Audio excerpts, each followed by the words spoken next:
இந்த தருணத்தில் உங்களை சந்திக்கிறதுல மிக்க மகிழ்ச்சி. நான் காலையில் படுக்கும்போது மணி 2:30 5:45 எந்திரிச்சேன். ஸ்கூல் ப்ரோக்ராம் கேட்டுக்கிட்டதுனால எனக்கு வந்து எங்கள் ஸ்டேஷனில் 8:45 இருக்கணும். 9 மணி கொடியேற்றுறதா ப்ரோக்ராமு. அதனால் நான் ஒரு 7 மணிக்கு எந்திரிச்சா கூட போதும். உங்களுக்காக ஒரு 1.25 மணி நேரம் அட்வான்ஸாக எந்திரிச்சு வந்திருக்கேன். சந்திக்கணும் அப்படிங்கிறதுனால, குழந்தைகளை சந்திக்கணும், பேரண்ட்ஸை சந்திக்கணும் அப்படிங்கிறனால. சின்ன அவேர்னஸ் தான், கொஞ்சம் எல்லாம் புரிதல் தான் வேணும். பக்கத்து வீட்டுக்காரங்களை கூட புரிதல் வேணும், விட்டு கொடுக்குறது வேணும். இது ரெண்டும் இருந்தாலே வாழ்க்கையில் வெற்றி பெறலாம். என்ன பேசுகிறாங்கன்னு புரிஞ்சுக்கிறணும், அதே நேரத்தில் விட்டு கொடுக்குறது நீங்கள் எடுத்துக்கிறணும். அது உங்கள் வீட்டிலையாக இருந்தாலும் சரி, பக்கத்து வீடாக இருந்தாலும் சரி, பஸ்ஸாக இருந்தாலும் சரி, எங்கேனாலும் சரி, அது குழந்தைங்களுக்கு சொல்லித்தரணும். பிஸ்கட் கொடுக்கும்போது வெளியில் போய் சாப்பிடாத, வீட்டுக்குள்ளேயே சாப்பிட்டு போயிடுன்னு சொல்லக்கூடாது. வெளியில் போய் விளையாடுற பிள்ளைகளுக்கு கொடுன்னு சொல்லுங்கள், இல்லை வெளியில் விளையாடுற பிள்ளைய உங்கள் வீட்டில் கூப்பிட்டு கொடுங்க. ஸோ குழந்தைங்களை வளர்க்கும் போதே அப்படி வளர்த்தீங்கன்னா தான் அது வந்து சிறப்பாக வளரும். நம்ம இப்போ உங்கள்கிட்ட பேச வந்த விஷயம் ஒரு 4-5 இருக்குது. அதை நான் உங்களுக்கு ஒரு விழிப்புணர்வு கட்டாயம் காவல்துறை அதிகாரிங்கிற முறையில் சொல்ல வேண்டியது இருக்குது. பெரும்பாலும் இங்கே வண்டி எல்லாத்தையும் இருக்குது, வண்டி இல்லாத வீடே இருக்காது. ஸோ தயவு செய்து குழந்தைங்க 18 வயது கீழே இருக்கிறவங்கள வண்டி ஓட்ட அனுமதிக்காதீங்க. அது உங்கள் ஊராக இருந்தாலும் நிறைய வெளியூர் வண்டி உள்ளே வருது.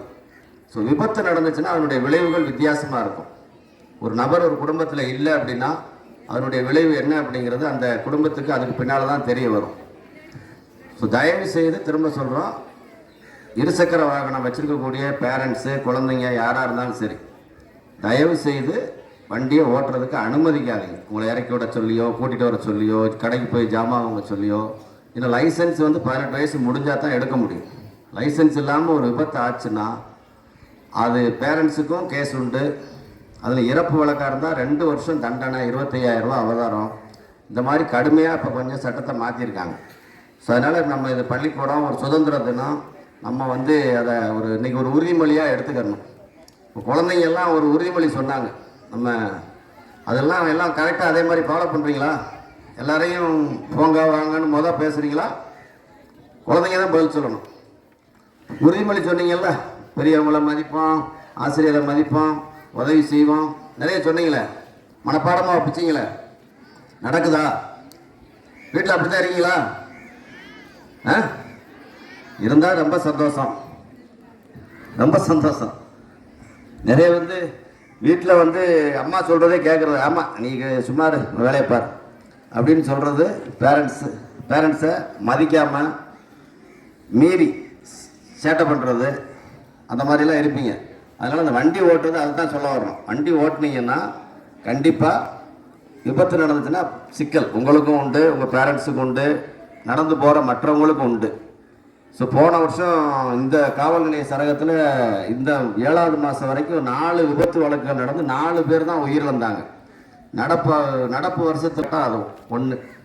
அடுத்து பெண்களுக்கு சொல்லக்கூடிய ஒரு அடுத்த விஷயம் என்ன அப்படின்னா, இந்த சைபர் கிரைம்னு இப்போ வந்து உங்களுக்கு இந்த யாராவது ஒருத்தர் பணம் அனுப்புகிறேங்கிறாரு, அது இல்லாட்டி இந்த ஒரு பொருள் வருது, பார்சல் வருது, பணம் கட்டுங்க அப்படின்னு சொல்கிறாங்க. அப்படின்னு உடனே நீங்கள் வந்து உடனே வந்து ஒரு 10,000 ரூபாய்க்கு உங்களுக்கு ப்ரைஸ் வந்திருக்கு. நீங்கள் யாருக்காவது பக்கத்து வீட்டில் இருக்க ஆளுக்கு ஒரு 50 ரூபா 100 ரூபா சும்மா போகிறோன்னு வரணும் கூப்பிட்டு யாருக்காவது கொடுத்துருக்கீங்களா? இல்லை பக்கத்தில் இருக்கிறீங்க, பக்கத்து வீட்டு பிள்ளைக்கு இந்தப்பான்னு இந்த பிறந்த நாளுக்கு வந்தாலே 10 ரூபா கொடுக்குறீங்களா, 100 ரூபா கொடுக்குறீங்களா? பக்கத்தில் 10 பேர் உயிரிழந்திருக்காங்க, 10 விபத்து நடந்திருக்கு. ஸோ 10 பேருடைய லைஃப் யோசிச்சு பாருங்கள். இப்போ நம்மளால் ஒரு தப்பு நடக்கக்கூடாதுன்னு ஒவ்வொருத்தரும் நீங்கள் நினச்சா தான் முடியும். எனக்கு வராது உனக்கு வராது நினைக்கக்கூடாது, நான் இந்த தப்பை செய்ய மாட்டேன் அப்படின்னு நினைக்கணும். ஸோ முதல் வருதா, எவ்வளோ காசு கொடுக்குறீங்க, என்ன பொருள் கொடுக்குறீங்க? வருஷத்தில் ஒரு நாள் கொடுக்குறீங்கன்னா சந்தோஷம்தான், அந்த குழந்தை சந்தோஷப்படும். நம்ம யாருக்கும் ஒரு 100 ரூபாயை இனாமாக கொடுக்குறதுக்கு தயார் இல்லை. தயாராக இருக்கீங்களா? யாராவது கேட்டோடனே ஒரு 100 ரூபா கொடுத்துறீங்களா? Parents, teachers கொடுத்துறீங்களா? கொடுக்க மாட்டோம். யார் கொடுக்கும், இன்க்ளூடிங் மைசெல்ஃப் ஆல்சோ கொடுக்க மாட்டோம். சும்மா வந்தோடனே 100 ரூபாய் பேக்கில் கொடுக்க முடியுமா? எது கொடுக்கணும்? அவர் யார்? 1000 கேள்வி கேட்குறோம். அவசியமா? இல்லை, ஒரு வீட்டுக்கு வரக்கூடிய யாகசை கேட்டு வர்றாவிட்டே வந்து அவர் ஒரு டிமாண்ட் பண்ணுறவங்களாம் இருக்காங்க. என்னம்மா ஒரு 5 ரூபா கொடுக்குறீங்க, இல்லை 1 ரூபா கொடுக்குறீங்க, 10 ரூபா கொடுங்க, அப்போ டீ கூட குடிக்க முடியாது, நீங்கள் கொடுக்குற 1 ரூபாய்க்கு டீ குடிக்க முடியுமா அப்படிங்கிற கேள்வி கேட்டு சண்டை போட்ட யாகசம் பண்ணவங்களாம் இருக்காங்க. அப்படி இருக்கும்போது நம்ம யாருக்கும் ஒரு 10 ரூபாய் காசு எடுத்து பாக்கெட்லேருந்து கொடுக்க தயார் இல்லை. ஆனால் உங்களுக்கு ஒரு பார்சல் வருது, உங்களுக்கு ப்ரைஸ் வந்திருக்கு, 1,00,000 ரூபாய்க்கு இருக்குது, இல்லாட்டி 10,000 ரூபாய்க்கு ஒரு பார்சல் இருக்குது, அதுக்கு நீங்கள் ஒரு 2,000 ரூபாய் கட்டினா உங்களுக்கு அந்த ப்ரைஸ் கிடைக்கும் அப்படின்னு சொன்னால் எதுக்கு அதை நம்புறீங்க? எதுக்கு அதை நம்பி பணம் கட்டுறீங்க? யோசிக்கணும்ல. 2 வட்டம் 3 வட்டம் கட்டிட்டு, சார் நான் 2 வட்டம் கட்டிட்டேன், 3ஆவது வட்டம் இப்போ 7,000 கட்டிட்டேன், 10,000 ரூபா பார்சலுக்கு 7,000 கட்டியாச்சு, இல்லை 1,00,000 ரூபா பார்சலுக்கு இவ்வளோ கவனம் கட்டியாச்சு. சமீபத்தில் ஒரு செய்தி வந்தது, கிட்டத்தட்ட வந்து 1 கோடி ரூபா பரிசு தர்றதா சொல்லி ஃபாரின்ல இருந்து அங்கேருந்து அந்த டிடியை முத கொண்டு வாட்ஸ்அப்பில் எடுத்து காமிக்கிறாங்க. ஃபாரின் பேங்க்ல டிடி 1 கோடி ரூபா உங்களுக்கு ப்ரைஸ் அப்படின்னு சொல்லி உங்க டிடியை நம்பிட்டு கிட்டத்தட்ட 2,50,000 ரூபா அவங்க பணம் கட்டுறாங்க. இதுக்கு ஒரு 5-6 பேர் கமிட்டி, நம்ம கமிட்டியில் இருந்துக்கிற மாதிரி அதுக்கு ஒரு 5-6 பேர் சேர்ந்து கமிட்டி ஷேர் பண்ணி 2,50,000 ரூபா பணம் அனுப்புறாங்க. அவர் ஏமாந்த கதையை நான் சொல்லலை, நீங்கள் இதை எடுத்து பார்த்தீங்கன்னா தெரியும். இந்த விஜய் டிவியில் நீயா நானான்னு ஒரு ப்ரோக்ராம் இருக்குது, அதில் எப்படி ஏமாந்தோம் அப்படிங்கிற ஒரு ப்ரோக்ராம் இருக்கு. அவர் பேசுவார், 2,50,000 ரூபா பணம் கட்டி ஏமாந்தா சார். ஏமாந்தாலும் அவர் வந்து ஒரு எதுக்குன்னா விழிப்புணர்வுக்காக பேசுகிறார். தயவுசெய்து எந்த மாதிரி ஒரு குறுஞ்செய்தி வந்தாலும் என்ன தர்றேன்னு சொன்னாலும் என் வீட்டுக்கு அனுப்பிடு, இல்லை வீட்டில் வந்து கொடுத்துரு அப்படின்னு சொல்லுங்கள். யாரும் வரமாட்டாங்க, கொடுக்கவும் மாட்டாங்க. நீங்கள் பணமும் போடக்கூடாது, போடவும் வேண்டிய அவசியம் இல்லை. அதனால் அந்த இதில் எல்லாருமே கொஞ்சம் பெற்றோர்கள் விழிப்பாக இருக்கணுங்கிறது காவல்துறையுடைய தாழ்மையான வேண்டுகோள். அடுத்தது கடன். எங்கே கடன் கொடுக்குறானே தெரியாது, எது கொடுக்குறானே தெரியாது, எங்கேயாவது போய் எதையாவது கொடுத்தா வாங்கிட வேண்டியது. அப்புறம் கல்கத்தாலேருந்து வாரண்ட் வருது, குஜராத்லேருந்து வாரண்ட் வருது, அப்புறம் உங்களை தேடி நாங்கள் வர்றோம், ஏதாவது ஒன்று சொல்கிறீங்க, ஒன்றும் பண்ண முடியாது. கடனை எங்கே வாங்குகிறோம், எதுக்காக வாங்குகிறோம், அவசியமா தேவையா அப்படின்னு பார்க்கணும். பைசா வாங்குறதுக்கு முன்னாடி போகும்போது 100 கையெழுத்து கண்ணை மூடிட்டு போட்டுறோம், எங்கேயாவது ஒருத்தர் நீட்டு எடுத்துலாம் கையெழுத்து போடுறோம். அப்புறம் வாரண்ட் வந்து வரும்போது கல்கத்தாவில் கொண்டு போய் உங்களை அடைக்க வேண்டிய சூழ்நிலை வருது. இதே ஊரில் இருக்குது, அதனால தான் பேச வேண்டிய கட்டாயத்துக்கு இருக்குது. இந்த ஊரில் கல்கத்தா வாரண்ட் ஒரு 5-6 வாரண்ட் இருக்கு. அப்போ உங்கள் சூழ்நிலையை பாருங்கள், எதுக்கு வாங்கணும்னு பாருங்கள். உங்கள் லோக்கல் பேங்க்கில் அடகு வைங்க, ஸ்டேட் பேங்க்கில் வைங்க, நேஷனலைஸ் பேங்க்குக்கு போங்க. எல்லாம் நல்லா சம்பாதிக்கிறீங்க, கொஞ்சம் சேர்த்து வைங்க. நகை நட்டு வச்சுருந்தீங்கன்னா அதை கொண்டு போய் பேங்க்கில் அடகு வைங்க. லோன் போடுறதா இருந்தால், வீடு கட்டுறதா இருந்தாலும் பேங்க் மூலமாக லோனை போட்டு வீடு கட்டுங்க. ஃபைனான்சியலாக போகாதீங்க. அதாவது இந்த நிதி நிறுவனங்கள், பிரைவேட் நிதி நிறுவனங்கள் மூலமாக தயவு செய்து எந்த கடனும் வாங்காதீங்க. வாங்கினா உங்களால் கட்ட முடியாத சூழ்நிலையினால மாட்டிக்கிறீங்க. அடுத்த நிமிஷம் ஒரு 4 டியூ கட்டலைன்னா உடனே ஒரு கேஸை போட்டுவார், ஒரு 2 செக்கு கொடுத்துருப்பீங்க, செக்கு பவுன்ஸ் ஆகும், உங்களால் பணம் கட்ட முடியாது, கேஸ் ஆகும். கேஸ் ஆனோடனே அங்கேருந்து வாரண்ட் அனுப்பிடுறாங்க. ஃபஸ்ட்டு வந்து இது உங்களை பிடிக்கக்கூடாத கூப்பிட்டு எழுதி வாங்குவோம், 2வது பிடிச்சி கொண்டு வந்து ஒப்படைங்கிறாங்க. உங்களை கல்கத்தாவில் கொண்டு போய் இறக்கி தான் விடணும். அந்த கோர்ட்டில் விட்டால் நீங்கள் எப்படி வர போகிறீங்க பாருங்கள். தயவுசெய்து அந்த மாதிரி உங்கள் நல்லா உழைக்கிறீங்க, சம்பாதிக்கிறீங்க, தேவையில்லாமல் வீண் விரயமாக கடனை வாங்கி அந்த மாதிரி ஒரு சிக்கலில் மாட்டிக்கிறாங்க. இது உங்களுக்கு அவேர்னஸ் பண்ண வேண்டிய என்னுடைய கட்டாயம். என்னுடைய சேஷனில் இந்த ஊரில் வாரண்ட் இருக்கு, அதுக்காக சொல்ல வர விஷயம். உழைப்பு இல்லாமல் எந்த பலனும் இல்லை. அதனால் குழந்தைங்க என்ன செய்யணும்? வெள்ளத்தனைது மலர் நீட்டம், மாந்திரதம் உள்ளத்தனைது உயர்வு. திருக்குறள் பிரகாரம் என்ன பண்ணணும்? திங்கிங் எல்லாமே எண்ணம் பூரா எப்படி இருக்கணும்? உயர்ந்து இருக்கணும். என்ன பண்ண போறீங்க? அடுத்து என்ன பண்ண பெரியாளா என்ன பண்ணணும்? பள்ளிக்கூடம் எதுக்கு படிக்கிறதுக்கா? அதை தாண்டி எத்தனை பாடம் படிக்கிறீங்க?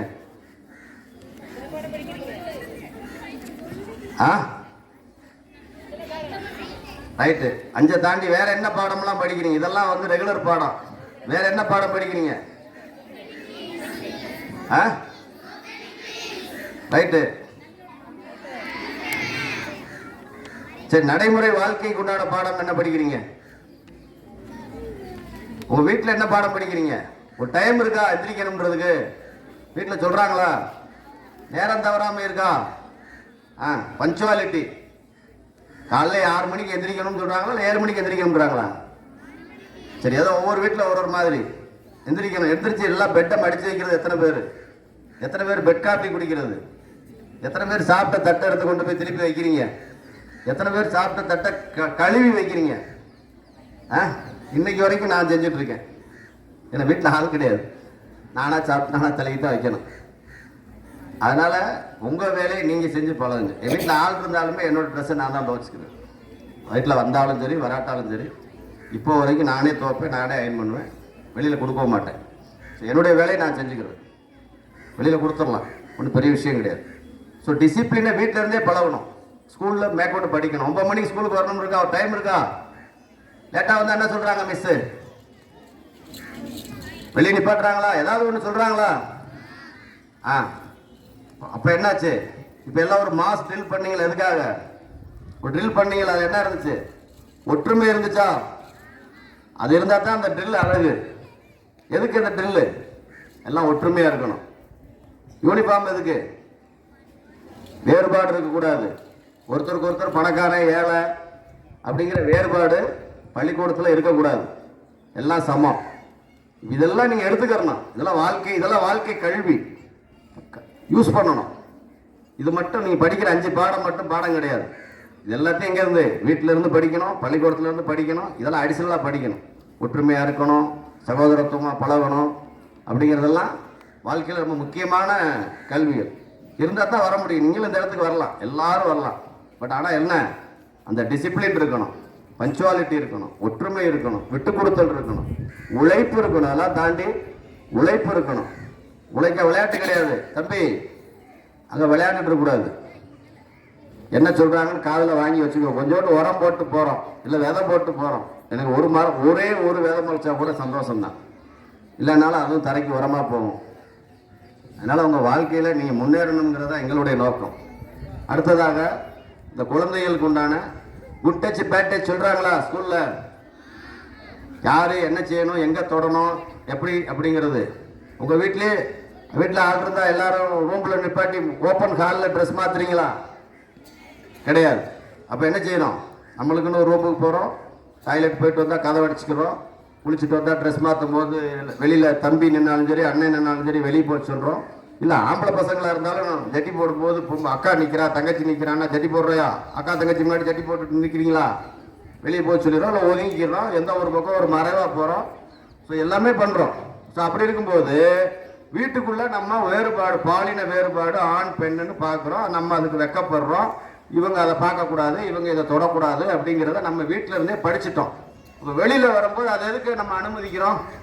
3வது மனுஷன் நம்மளை தொடுறதுக்கோ, ஒருத்தர் சினாமா தர்றேன், நான் முதல் சொன்ன மாதிரி உங்களுக்கு ஐஸ்கிரீம் வாங்கி தர்றேன், உனக்கு ஒரு மிட்டாய் வாங்கி தர்றேன் அப்படின்னு சொல்லும்போது அதை வாங்கி சாப்பிட்டு நம்மளை அவரை தொடுறதுக்கு அனுமதிக்கலாமா? அவர் கூட நம்ம போகலாமா? அது சரியா? அப்போ என்ன வரக்கூடாது? அந்த பாலியல் சம்பந்த குற்றங்களே நடக்கக்கூடாது. அப்போ எல்லாருமே அந்த அவேர்னஸ் இருந்துக்கிட்டே இருக்கணும், எப்பயுமே இருக்கணும். அது ஒரு நெருப்பு மாதிரி இருக்கணும். நீங்கள் அந்த விஷயத்தில் மட்டும் நெருப்பாக இருக்கணும். தொட்டா சுடுன்ற மாதிரி உங்களை தொட்டா சுடணும். அந்த அளவுக்கு அது ஆணுமா இருக்கட்டும் பெண்ணுமா இருக்கட்டும், குழந்தைகள் 2 பேருக்குமே அது பொருந்தும். 2 பேரும் அந்த அளவுக்கு கேர்ஃபுல்லாக உங்கள் லைஃப்பை நகட்டணும். எதுவுமே என்ன கிடையாது இம்பாசிபிள் அப்படின்னு இருக்கா?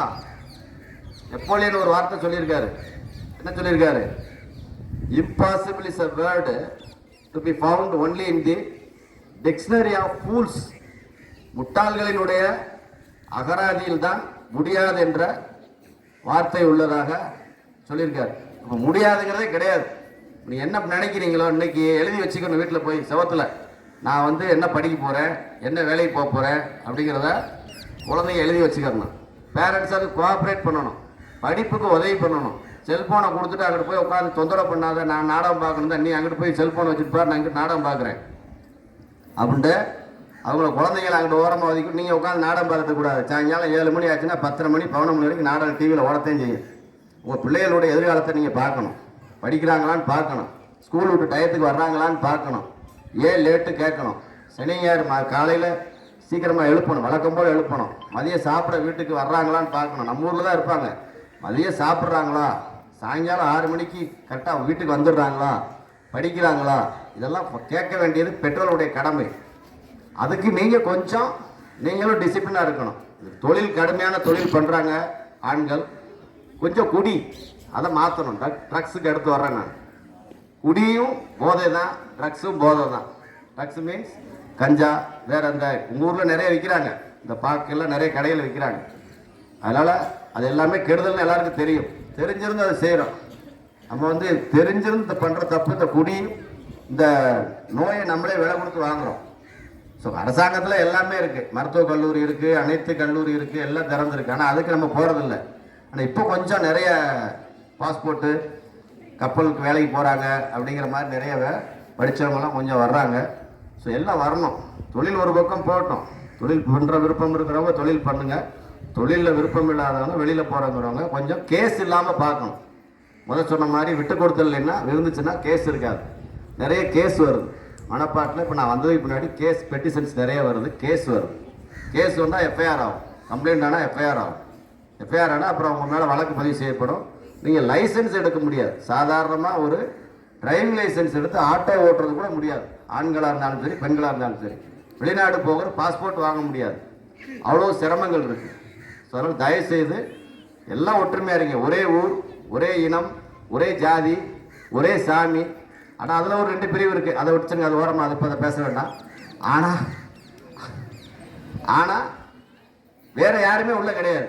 ஆனால் இந்த பக்கத்துலேயும் அந்த பக்கத்துலேயும் திருமணங்கள் கூட நடந்திருக்கிறதாக கேள்விப்பட்டேன். அப்படி இருந்தோம் சண்டை. எப்படி வருது எனக்கு புரியல. நிறைய மிச்ச இடங்கள்லையாவது ஜாதி மதம் மாற்று கல்யாணங்கள் அந்த மாதிரி நிறைய இருக்குது. இதுக்குள்ளே எதுக்கு சண்டை வருதுன்னு எனக்கு புரியல. ஒரு சாமி கும்பிட்றோம், ஒரு ஊரில் குடியிருக்கோம், ஒரே ஜாதி, ஒரே மதம், ஒரே தொழில், இவ்வளவு இருந்தும் சண்டை ஏன்? நீங்கள் தான் யோசிக்கணும். இல்லை கால்புரட்சிக்கெல்லாம் இடம் கிடையாது. யோசிச்சு பாருங்க, எதை விட்டு கொடுத்துடலாம், நம்மகிட்ட என்ன இருக்குது. எல்லாம் நீ உங்கள் கடவுளை கேட்டிங்கன்னா நீ இந்த கணத்தை காமிச்சா அந்த கணத்தை காமின்னு சொன்னவர் தான் உங்கள் கடவுள். அப்படி இருக்கும்போது நீங்கள் ஏன் சண்டை போடுறீங்கன்னு எனக்கு தெரியல. இந்த கணத்தில் அரைஞ்சா அந்த கணத்தை திருப்பி காமின்னு சொன்னது தான் ஏசுநாதர். அப்படி தான் சொல்லியிருக்காரு. என்ன சொன்னார்? மாறி சொல்லியிருக்காரா? அப்போது சண்டையை போட்டு அருவாளை தூக்குறீங்க, போலீஸ் ஸ்டேஷனுக்கு வர்றீங்க, கேஸ் ஆகுது, அப்புறம் கோர்ட்டுக்கு அலையிறீங்க. எதுக்குன்னே புரியல. கொஞ்சம் மாறுங்க. மாறி இருக்கீங்க. முந்திக்கு இப்போ எவ்வளோ மாறி இருக்கு கேள்விப்பட்டிருக்கேன். ஏன்னா ஒரு 25 வருஷம் 30 வருஷத்துக்கு முன்னாடி எல்லாம் ரொம்ப இன்னமும் புரிதல் இல்லாமல் இருந்துச்சு. இன்னும் கொஞ்சம் நாள் ஆகும். நல்லபடியாக வளரணும்னு கேட்டுக்கிறேன். அது மாதிரி செல்ஃபோன் ஏற்கனவே சொன்னேன், குழந்தைங்களுக்கு தயவு செய்து கொடுத்து அதை கெடுக்காதீங்க. அது மூளை வளர்ச்சியும் பாதிக்கும், அவருடைய எதிர்காலத்தை பாதிக்கும். அந்த மாதிரி இல்லாமல் பாருங்கள்.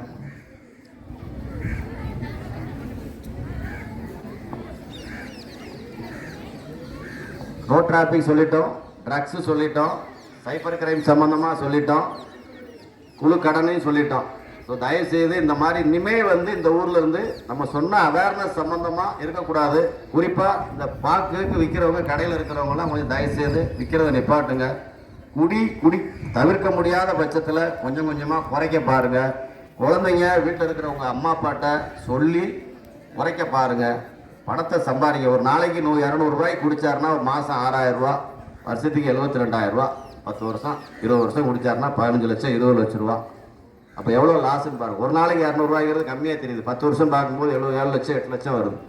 ஸோ வீடை மாற்றி கட்டலாம், வண்டி வாங்கலாம், வசதியாக படிக்கலாம், வசதியாக வாழலாம், நல்லா இருக்கலாம். ஸோ கணக்கு பார்த்து பிளானாக வாழுங்க. அடிப்படையிலேருந்தே ஒரு பிளான் பண்ணுங்க. குழந்தைங்க எல்லாருமே என்ன படிக்க போகிறோங்கிறத ஒரு பிளான் பண்ணுங்கள். நல்ல முறையில் உங்களுடைய எதிர்காலத்தை சிறப்பாக, நான் சொன்ன முதல் திருக்குறள் மாதிரி எண்ணத்தை மாற்றுங்க. உயர்ந்த எண்ணத்தை வைங்க. ஒரு சின்ன கதை சொல்லிட்டு முடிச்சிடலாம். ஆமை கடலில் தானே இருக்கு. இப்போ கடலில் இருக்கிற ஆமை எங்கே முட்டை போடுது? எல்லாம் கடலில் இருக்கிறதான். கடல் ஆமை எங்கே முட்டை போடுது? கரையில் முட்டை போடுது. எவ்வளோ நாள் கழிச்சு அது குஞ்சாகுது?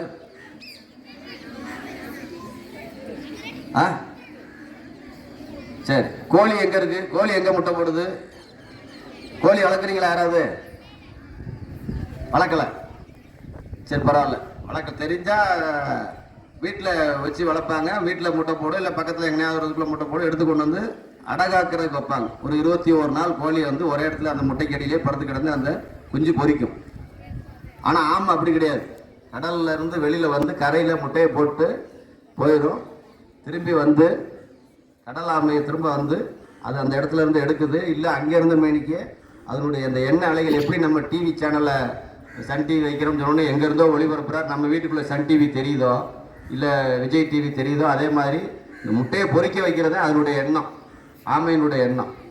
ஸோ இந்த முட்டை என்னுடைய குஞ்சை பூரா பொறிச்சிடணும் அப்படிங்கிற தாட்ஸு அந்த சேட்டலைட் மூலமாக டிவி தெரிகிற மாதிரி அந்த எண்ணத்துக்கு பவர். எதுக்கு சொல்ல வர்றோம் அப்படின்னா, நீங்கள் வைக்கக்கூடிய எண்ணம் இருக்கு இல்லையா, நான் ஒரு ஐஏஎஸ் ஆஃபீஸராக ஆவேன், ஒரு டாக்டர் ஆவேன், ஒரு விஞ்ஞானி ஆவேன் அப்படின்னு நீங்கள் என்ன எண்ணம் வைக்கிறீங்களோ அந்த எண்ணத்துக்கு பவர் இருக்கு.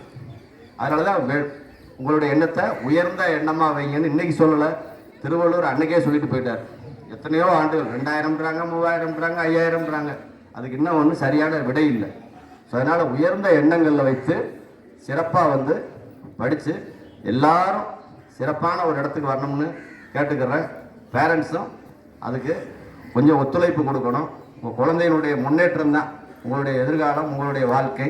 அதே நேரத்தில் பிள்ளைங்க பேரண்ட்ஸை பார்த்துக்கிறணும். இந்த ஊர்லேயுமே ஒரு பெட்டிஷன் இருக்குது, அப்பா அம்மானுக்கு சண்டை, சொத்து சண்டை, வீடு தரல, வீட்டை விட்டு வெளியே போன்றாங்க, இதெல்லாம் இருக்குது.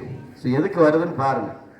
ஆரம்பத்துலேருந்தே அடிப்படையில் நல்ல கல்வி கொடுக்குறாங்க, அதே நேரத்தில் டிசிப்ளின் படிக்கிறீங்க.